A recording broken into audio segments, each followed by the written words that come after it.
ইসলাম আসবার আগ পর্যন্ত কোন সম্প্রদায়ের মানুষেরা নারীকে প্রকৃত মর্যাদায় আসীন করতে পারে নাই।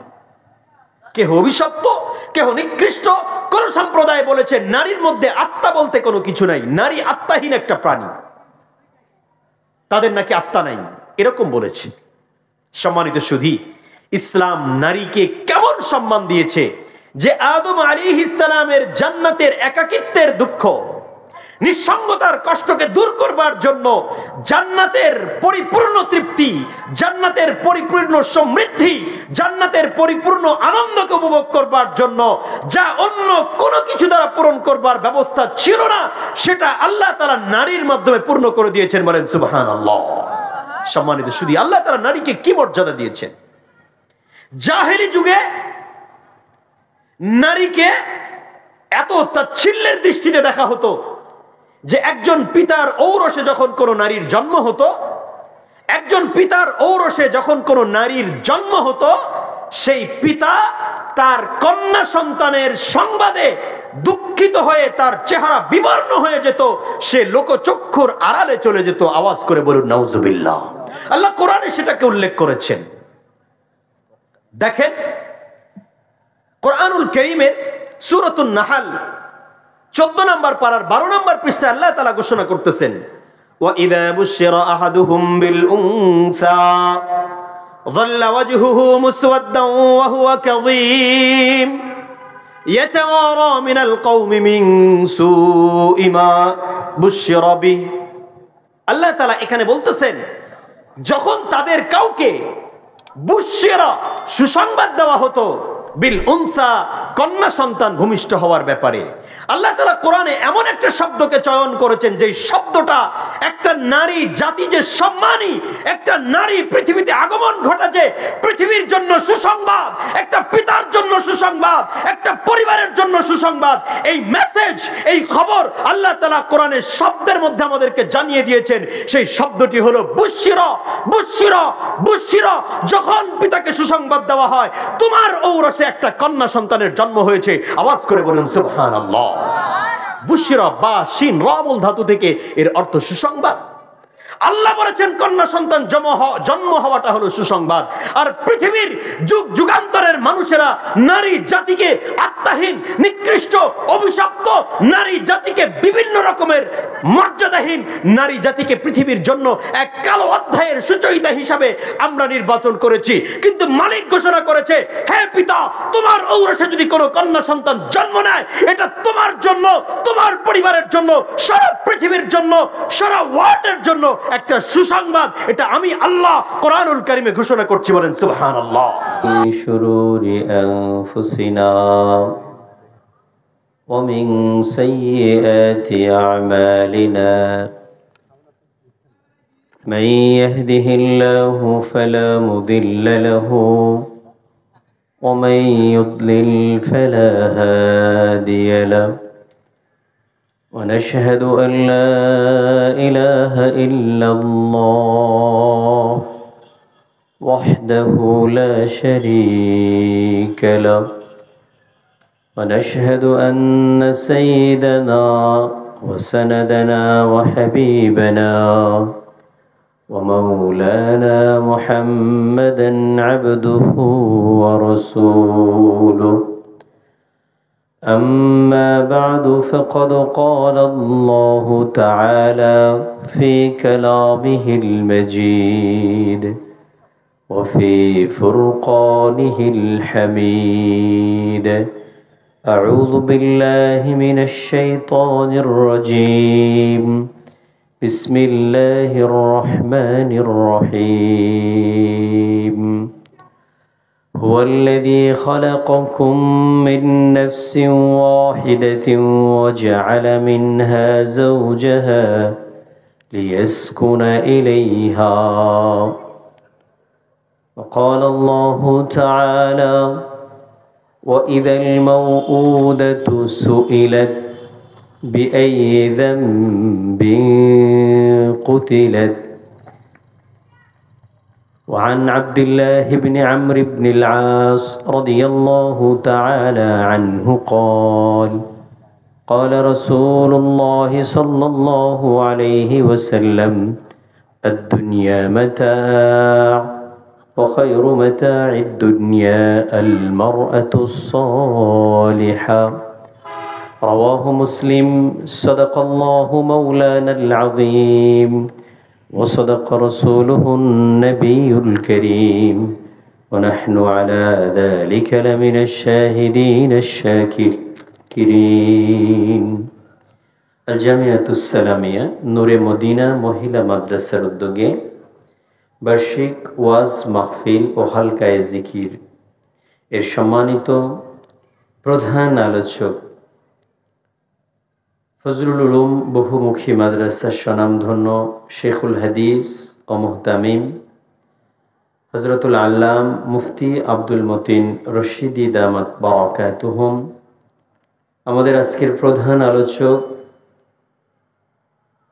জরুন কেন্দ্রীয় জামে মসজিদ গাজীপুরের সম্মানিত খতিব হযরত হাফেজ মাওলানা আব্দুল লতিফ বিন সাঈদ দামাত বারাকাতুহুম, অত্র জামিয়ার সম্মানিত মুহতামিম মুফতি আব্দুস সালাম সাহেব দামাত বারাকাতুহুম, অন্যান্য আলোচক বৃন্দ, বিভিন্ন জায়গা থেকে আজকে আগত অতিথি এবং শ্রোতা মণ্ডলী, সম্মানিত সুধী, আমি শুরুতেই মহান রবের শানে শুকরগুজার হচ্ছি যে মহান রব্বে করিম দয়া করে মায়া করে আমাদেরকে এই শীতঘন পরিবেশে জাগতিক সকল পিছু টানকে পিছে ফেলে সকল ব্যস্ততা থেকে নিজেকে অবসর করে আল্লাহ তাআলার মহব্বতে, রসুলের মহব্বতে, দ্বীনের মহব্বতে, কোরআন ও সুন্নাহর আলোচনার মজলিসে যে মালিক আমাদেরকে উপস্থিত করেছেন, যে রব আমাদেরকে তৌফিক দিলেন, সেই মহান রবের শানে জবান খুলে শুকর আদায় করছি আলহামদুলিল্লাহ। সম্মানিত সুধী, আজকে আমাদের নয়াবাড়ি মাদ্রাসার সাথেই পাশেই একটি দ্বীনি মাদ্রাসা, মহিলা মাদ্রাসা, হয়তোবা আকস্মিক একটি মাহফিলের সিদ্ধান্ত হয়েছে, তেমন প্রচার প্রসার হয়নি। তার উপস্থিতি আমরা যারা আছি ইনশাআল্লাহ খুব অল্প সময় ইখলাসের সাথে বসব। আমাদের সংখ্যাগরিষ্ঠতা এটা কোনো বিষয় নয়, সংখ্যাধিক পরিমাণ মানুষ হতে হবে, অসংখ্য মানুষ হতে হবে, এটাও এমন কোনো শর্ত নয়। আল্লাহ তাআলা আমাদেরকে শুধুই দিনের জন্য, একমাত্র আল্লাহ তাআলাকে খুশি করার জন্য কিছু সময় এই দ্বীনি পরিবেশে আল্লাহ তাআলা আমাদেরকে কবুল করেছেন। এটা যেন শুধুমাত্র আল্লাহ তাআলার জন্যই হয়ে থাকে। তো আমি আপনাদের সম্মুখে কোরআনুল কারীম থেকে দুটি আয়াত তেলাওয়াত করেছি এবং রাসূল সাল্লাল্লাহু আলাইহি ওয়াসাল্লামের অসংখ্য হাদিস থেকে একটি হাদিস উপস্থাপন করেছি। আল্লাহ তাআলা আমাকে তৌফিক দিলে আমার এই সীমাবদ্ধ সময়ের মধ্যে তেলাওয়াতকৃত আয়াত ও পঠিত হাদিস সংশ্লিষ্ট বিষয়ে খুব সংক্ষিপ্ত পরিসরে কিছু আলোকপাত করব ইনশাআল্লাহ।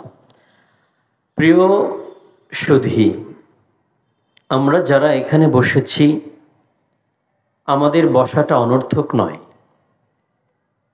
আল্লাহ তাআলা আমাদের বসার কারণে পুরস্কৃত করবেন। আল্লাহ তাআলা একটা শ্রেণীর ফেরেশতাদেরকেই রেখেছেন এই জাতীয় মাহফিল মজলিসকে অনুসন্ধান করবার জন্য, যে ফেরেশতাদের দায়িত্ব শুধু এই দ্বীনি পরিবেশগুলোকে অনুসন্ধান করবে। যখন দেখবে কোথাও কোরআনের আলোচনা হচ্ছে, হাদিসের আলোচনা হচ্ছে, সেখানে এই সমস্ত ফেরেশতারা এসে জমায়েত হন। তাদের বক্তব্য থাকে তানাদাও, তারা আওয়াজ দিতে থাকে হালুম্মু ইলা হাজাতিকুম, তোমরা আসো তোমাদের দায়িত্বের জায়গাতে, তোমাদের প্রয়োজনীয় জায়গাতে, দেখো এখানেই তোমাদেরকে দায়িত্ব দেয়া হয়েছে। সকল দায়িত্বে নিয়োজিত ফেরেশতারা আমাদের এই ছোট্ট পরিবেশকে, এই কোরআন ও সুন্নাহর আলোচনার এই পরিবেশকে বেষ্টন করে নেবেন। হাদিসে এসেছে মিনাল আরদি ইলা সামাইদ দুনিয়া ফায়াহুফুনহুম বিআজনিহাতিহিম মিনাল আরদি ইলা সামাইদ দুনিয়া। ফেরেশতারা তাদের নূরের ডানা দিয়ে জমিন থেকে আসমান পর্যন্ত এই দ্বীনি মাহফিলকে বেষ্টন করে নেন। সুবহানাল্লাহ। এখানে সংখ্যা কোনো বিষয় নয়, দ্বীনি কথাবার্তা হচ্ছে ফেরেশতারা উপস্থিত হবেন। আল্লাহ তাআলার একটা এমন সৃষ্টি যে তারা তাদের দায়িত্ব পালনের ক্ষেত্রে সামান্যও কোনো ত্রুটি করেন না। ফেরেশতাদের দায়িত্বের ব্যাপারে আল্লাহ তাআলা কোরআনুল কারীমে সূরাতুত তাহরীমে 28 নম্বর পারার 19 নম্বর পৃষ্ঠায় ঘোষণা করেছেন, ইয়া আইয়ুহাল্লাযীনা আমানু কু আনফুসাকুম ওয়া আহলিকুম নারা ওয়াকুদুহা আন-নাসু ওয়াল হিজারা আলাইহা মালাইকাতুন গিলাযুন শিদাদ লা ইয়াসুনাল্লাহা মা আমারাহুম ওয়া ইয়াফআলুনা মা ইউমারুন। জাহান্নামের উপরে নির্ধারিত ফেরেশতা, এটা শুধু জাহান্নামী ফেরেশতাদের বৈশিষ্ট্যই নয়, শুধু উদাহরণস্বরূপ এখানে জাহান্নামী ফেরেশতাদের কথা বলা হয়েছে, বাকি সকল ফেরেশতাদের এটা বৈশিষ্ট্য কি? সেটা লা ইয়াসুনাল্লাহ, আল্লাহ তাআলার নাফরমানি করেন না, অবাধ্য হন না। ওয়া ইয়াফআলুনা মা ইউমারুন, এবং তারা সেটাই করেন যে ব্যাপারে তাদেরকে আদেশ দেয়া হয়, নির্দেশ দেয়া হয়, এর বাহিরে করেন না। তো ফেরেশতাদেরকে যা আদেশ করা হয় তারা সেটা করেন, তারা নাফরমানি করেন না, এটা ফেরেশতাদের বৈশিষ্ট্য। তো ফেরেশতাদের দায়িত্ব হচ্ছে আমাদের এই দ্বীনি পরিবেশকে জমিন থেকে আসমান পর্যন্ত বেষ্টন করে নেয়া। এই ফেরেশতারা তারা তাদের দায়িত্বে নিয়োজিত আছে। আমরা বলি সুবহানাল্লাহ। সম্মানিত সুধী, আর তাদের দায়িত্ব আমাদের উপরে আল্লাহ তাআলার পক্ষ থেকে রহমত, আমাদের উপরে বারাকাত, সাকিনা, এটা বর্ষণ করতে থাকা, আমাদের জন্য ইস্তিগফার করতে থাকা, এটা ফেরেশতাদের দায়িত্ব। তো আমরা সেই পরিবেশে বসেছি। মুআজ্জাজ মুহতারাম, আমি কোরআনুল কারীমের একটি আয়াত তেলাওয়াত করেছি। আল্লাহ তাআলা ঘোষণা করছেন সূরাতুল আহজাব, দুঃখিত, সূরাতুল আ'রাফ 189 নম্বর আয়াত, হুয়াল্লাযী খালাকাকুম মিন নাফসিন ওয়াহিদা, তিনি আল্লাহ তোমাদেরকে এক সত্তা থেকে, এক ব্যক্তি থেকে সৃষ্টি করেছেন। এই এক সত্তা বা এক ব্যক্তি, তিনি হচ্ছেন হযরত আদম আলাইহিস সালাম। আদম আলাইহিস সালাম থেকে আমাদেরকে সৃষ্টি করেছেন। সর্বপ্রথম আল্লাহ তাআলা আদমকেই সৃষ্টি করেছেন। পৃথিবীর সকল প্রান্তের মিশ্রিত মাটি দিয়ে আল্লাহ তাআলা বিভিন্ন প্রসেসে হযরত আদম আলাইহিস সালামকে পৃথিবীর সেরা ও শ্রেষ্ঠ অবয়বে, সবচেয়ে চমৎকার অবয়বে, বিউটিফুল স্ট্রাকচারে আল্লাহ তাআলা আদম আলাইহিস সালামকে সৃষ্টি করেছেন। আল্লাহু আকবার। আদম আলাইহিস সালাম তিনি আমাদের পিতা। ফেরেশতারা আমাদের পিতা বা আমাদের মানব জাতিকে সৃষ্টি করতে বারণ করেছিলেন। তাদের পরামর্শে বোঝা যাচ্ছিল যে ফেরেশতা এই মানব সৃষ্টির সম্মতি দিচ্ছে না।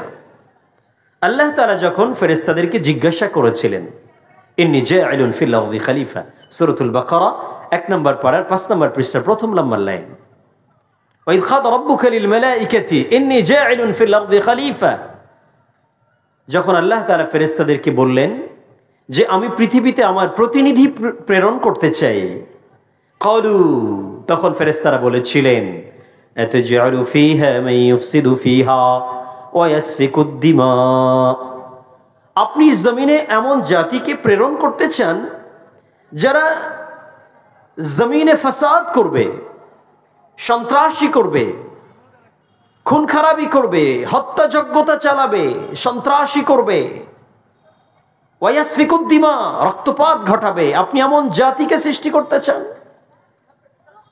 নাহনু নুসাব্বিহু বিহামদিকা ওয়া নুকদ্দিসু লাক। হে আল্লাহ, আমরাই তো আপনার তাসবিহ পড়ছি, আপনার পবিত্রতা বর্ণনা করছি, আপনার গুণগান গাইছি, আবার কেন মানব জাতিকে পৃথিবীতে আপনার প্রতিনিধি করতে চান?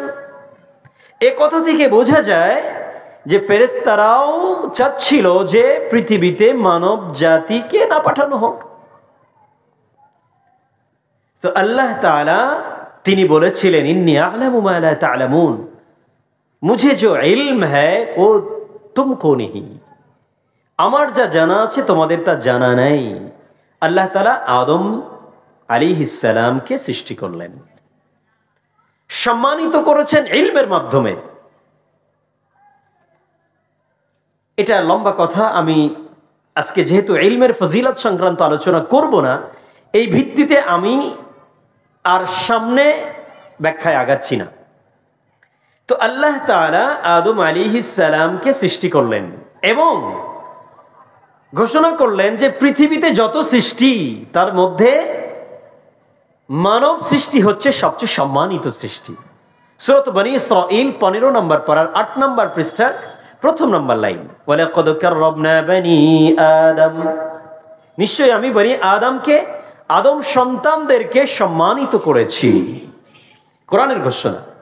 ওয়া হামালনাহুম ফিল বাররি ওয়াল বাহর, এবং আমি তাদেরকে জলে স্থলে প্রেরণ করেছি। ওয়া রাযাকনাহুম মিনাত তাইয়্যিবাত, এবং আমি মানব জাতিকে পবিত্র আহার্য দান করেছি। এটা আল্লাহ তাআলার ঘোষণা। এই আয়াত থেকে বোঝা যায় মানব শ্রেষ্ঠ, মানব সম্মানিত। আল্লাহ তাআলা কোরআনুল কারীমে সূরাতুল বাকারার 1 নম্বর পারার 4 নম্বর পৃষ্ঠায় এটা ঘোষণা করেছেন, হুয়াল্লাযী খালাকালাকুম মা ফিল আরদি জামিআ, তিনি আল্লাহ তোমাদের জন্য জমিনের সব কিছুকে সৃজন করেছেন। আল্লাহ তাআলা জমিনের সব কিছু, মা ফিল আরদি জামিআ, মা এটা উমুম সব কিছুকে শামিল করেছে।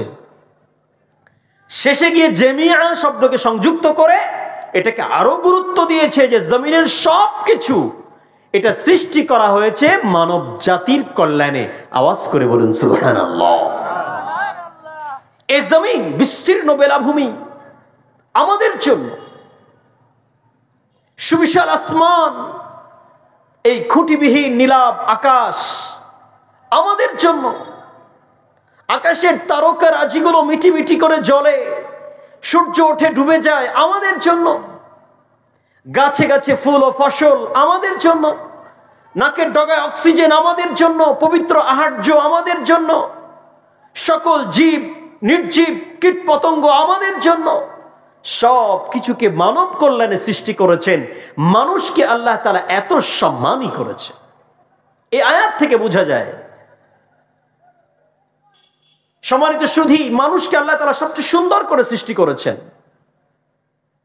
আল্লাহ তাআলা কোরআনুল কারীমে সূরাতুত তিনে 4টি জিনিসের কসম খেয়েছেন, ওয়াত-তিন ওয়াজ-যাইতুন ওয়া তুরি সিনিন ওয়া হাযাল বালাদিল আমিন। 4টি জিনিসের কসম খেয়ে আল্লাহ তাআলা ঘোষণা করতেছেন, লাকাদ খালাকনাল ইনসানা ফি আহসানি তাকওয়িম, নিশ্চয়ই আমি মানব জাতিকে উত্তম অবয়বে অতীব সুন্দর চেহারায় সৃষ্টি করেছি। বলেন না সুবহানাল্লাহ।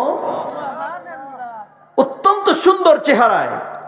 আহসান শব্দটি হা সিন নুন মূল ধাতু থেকে ইসমে তাফযীলের সিগা, যার অর্থ অতীব সুন্দর। আল্লাহ তাআলা মানব জাতিকে, মানব সৃষ্টিকে অতীব সুন্দর করে সৃষ্টি করেছেন। পৃথিবীতে মানুষের যে সুন্দর আর কোনো কিছু নাই। তাহলে চিন্তা করুন, আল্লাহ তাআলা মানুষকে সম্মানিত করেছেন, আল্লাহ তাআলা মানুষকে সবচেয়ে সুন্দর করে সৃষ্টি করেছেন। এমন গুরুত্ব দিয়ে বলেছেন আল্লাহ তাআলা যে 4টি জিনিসের কসম খেয়ে কথাটি বলেছেন। তবে পরবর্তীতে আরেকটি খবর আছে, আমলে সালেহ ছাড়া, ঈমান ছাড়া এই মানব জাতি সম্মানিত হওয়ার পরেও, সুন্দর হওয়ার পরেও তারা ক্ষতিগ্রস্ত। যদি তারা ঈমান আনয়ন করে, যদি তারা আমলে সালেহ করে, তাহলে তারা সম্মানী, তাহলে তারা সুন্দর, তাহলে তারা সফল, তাহলে তাদের জন্য জান্নাত। বলুন সুবহানাল্লাহ। শর্ত ঈমান আমলে সালেহ। আমি ভূমিকা লম্বা করতে চাই না। তো আল্লাহ তাআলা আদম আলাইহিস সালামকে সৃষ্টি করলেন।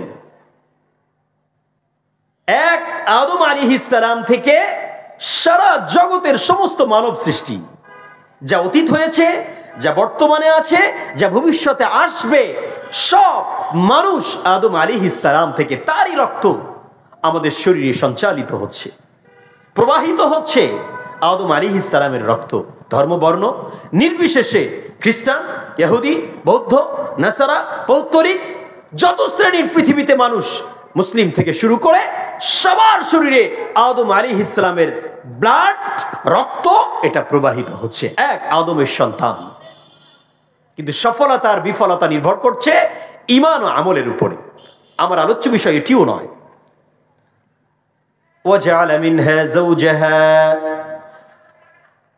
সেই আদম আলাইহিস সালামের ওই একক সত্তা থেকে তার স্ত্রীকে তৈরি করলেন। বলেন না সুবহানাল্লাহ। আদম আলাইহিস সালামের স্ত্রী নাম জানা আছে? আম্মাজান হাওয়া আলাইহাস সালাম, আমাদের মা।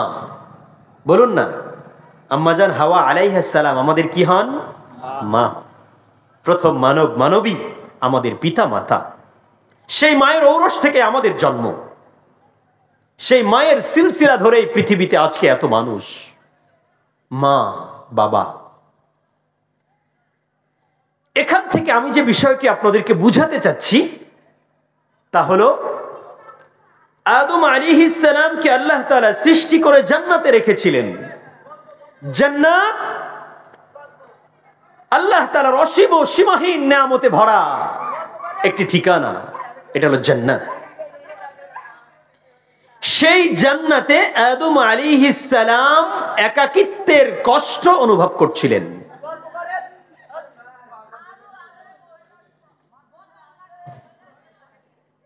সেই জান্নাতে আল্লাহ তাআলার সৃষ্টি প্রথম মানব আদম আলাইহিস সালাম, তিনি নিঃসঙ্গতার কষ্ট পাচ্ছিলেন, নিঃসঙ্গতার দুঃখ কষ্ট। আচ্ছা বলুন তো, জান্নাতে কি মানুষের কোনো কষ্ট হবে? জান্নাতে কি মানুষের কোনো কষ্ট থাকতে পারে? না। জান্নাতে মানুষের কোনো দুঃখ থাকবে না, জান্নাতে মানুষের কোনো কষ্ট থাকবে না। তবে হ্যাঁ, মানুষের একটি আফসোস হবে, সেটা হচ্ছে তার অবসর সময়কে কেন্দ্র করে। দুনিয়ার জীবনের অবসর সময়কে কেন্দ্র করে জান্নাতে একটা আফসোস হবে, হায় আমার এই অবসর সময়টা দুনিয়াতে চলে গেছে, আমি যদি এই অবসর সময় আমার মালিককে একটু ডাকতাম, আমি যদি তাসবিহ পড়তাম, আমি যদি বলতাম সুবহানাল্লাহ, আমি যদি বলতাম আলহামদুলিল্লাহ, আমি যদি বলতাম আল্লাহু আকবার, আমি যদি আল্লাহর গুণগান গাইতাম, আমি যদি ইবাদতের সময়গুলো কাটাতে পারতাম, তাহলে তো আমার এই সময়টা নষ্ট হতো না। এই অপচয় সময়, অবহেলিত সময়, যে সময়ের আমরা মূল্যায়ন করিনি, এই সময়টা নিয়ে জান্নাতে একটা আফসোস থাকবে। বাকি আদম আলাইহিস সালামের নিঃসঙ্গতার কষ্টকে দূর করবার জন্য জান্নাতে আল্লাহ তাআলা আদম আলাইহিস সালামের শরীরের একটি পার্ট নিয়ে আম্মাজান হাওয়া আলাইহাস সালামকে সৃষ্টি করলেন। বলুন সুবহানাল্লাহ। লিয়াসকুরা ইলাইহা, সুকুন, সিন কাফ নুন মূল ধাতু থেকে, এর অর্থ প্রশান্তি, আত্মতৃপ্তি, নিঃসঙ্গতার দুঃখকে দূরীভূত করা, সুকুন। আমার আজকের আলোচ্য বিষয় নারী জাতি। ইসলাম নারী জাতিকে কি মর্যাদা দিয়েছে, ইসলাম নারীকে কি মূল্যায়ন করেছে, এই বিষয়টি আজকে আমাদের বুঝানো, এটাই মূল প্রতিপাদ্য।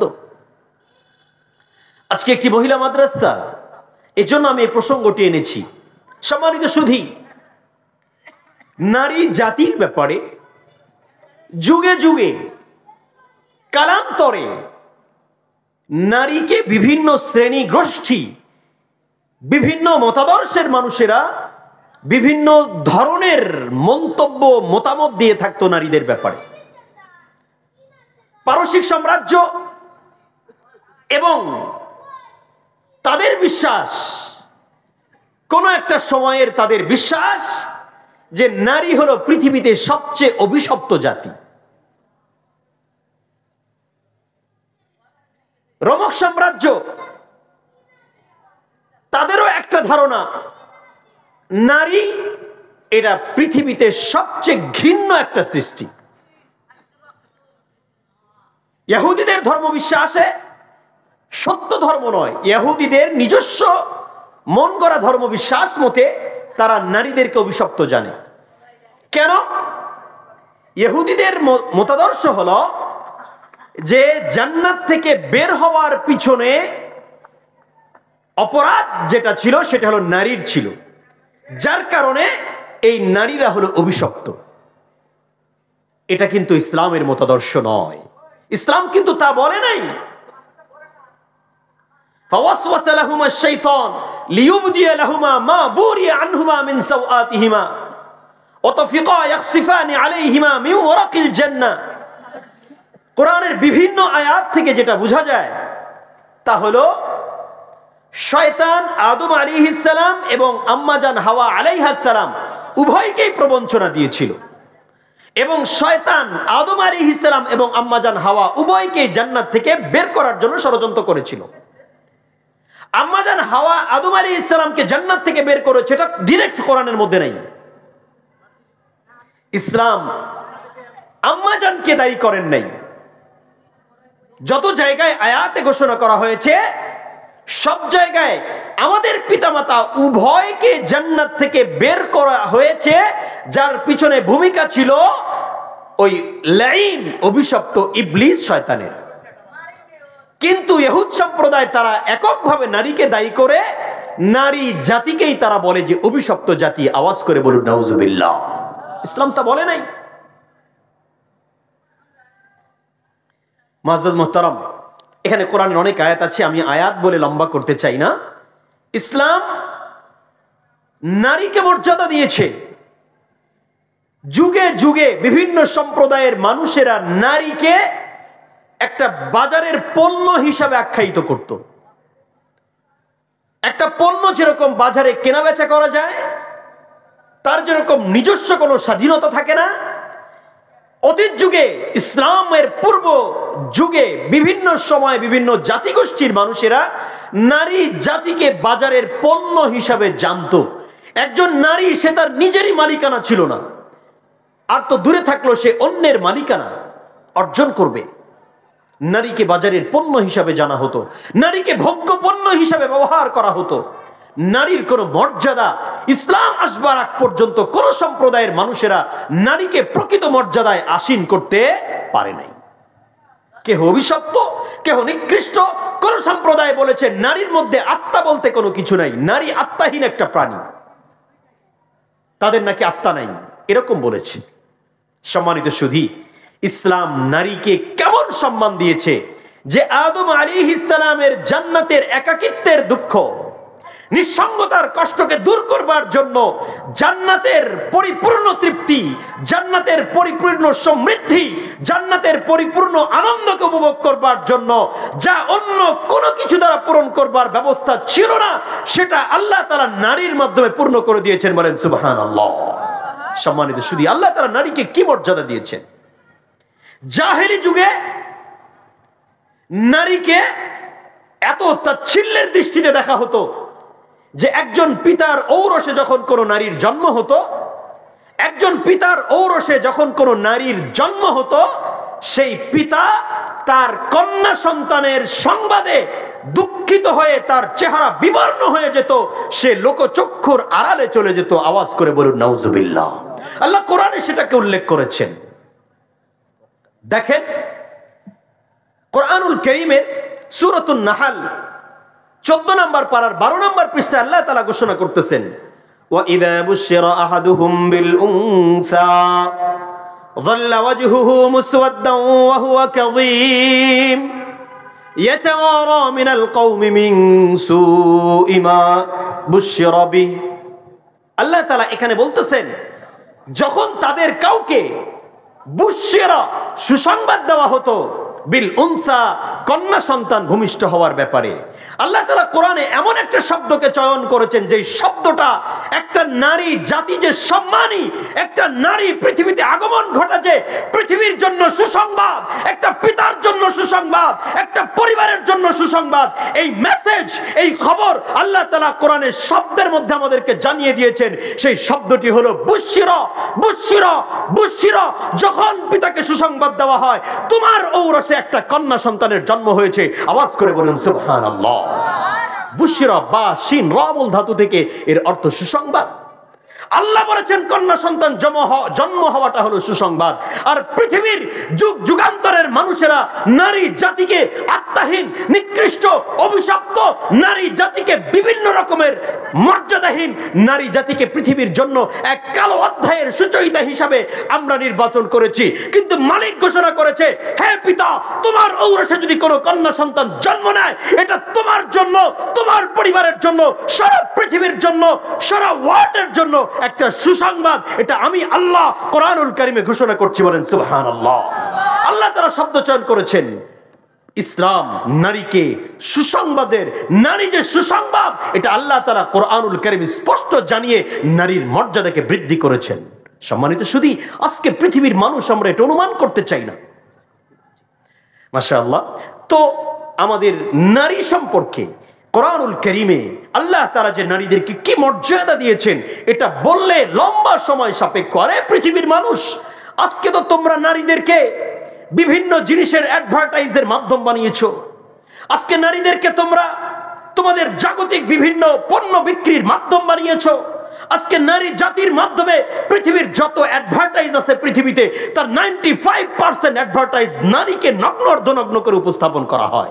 আরে নারী, ইসলাম তোমাকে যেই মর্যাদা দিয়েছে পৃথিবীর কোন আদর্শ তোমাকে সেই মর্যাদা আসীন করতে পারে নাই, বরং তোমার স্বাধীনতার কথা বলে তোমাকে পরাধীন করেছে, তোমাকে বাজারের পণ্য বিক্রি করবার অ্যাডের মাধ্যম বানিয়েছে, তোমাকে ছোট করেছে, তোমাকে লাঞ্ছিত করেছে, তোমার দেহের মসৃণতাকে, তোমার দেহের লাবণ্যতাকে মানুষের সামনে উপস্থাপন করে তাদের তুচ্ছ পণ্য বিক্রি করার মাধ্যম বানিয়েছে, তোমাদেরকে সম্মানিত করতে পারে নাই। কিন্তু ইসলাম তোমাদের উপরে পর্দার বিধান চাপিয়ে দিয়ে পর্দার মাধ্যমে তোমাদেরকে মর্যাদাপূর্ণ করেছে, তোমাদের মর্যাদাকে বৃদ্ধি করেছে। আওয়াজ করে বলুন ঠিক কিনা? সম্মানিত শুধু এটা পৃথিবীর মানুষ জানে না। সর্বোপরি আমার সময় শেষ হয়েছে, আমি আর কথাকে দীর্ঘ করতে চাই না। তো আমি সংক্ষিপ্ত পরিসরে নারীর মর্যাদা যে প্রসঙ্গটি নিয়ে দুটি আয়াতের তর্জমা করলাম। আল্লাহ তাআলা আমাদের সকলকে বুঝে আমল করার তৌফিক দান করুন, আমিন। ওয়া আখিরু দাওয়ানা আলহামদুলিল্লাহি রাব্বিল আলামিন। আসসালামু আলাইকুম ওয়া রাহমাতুল্লাহি ওয়া বারাকাতুহু।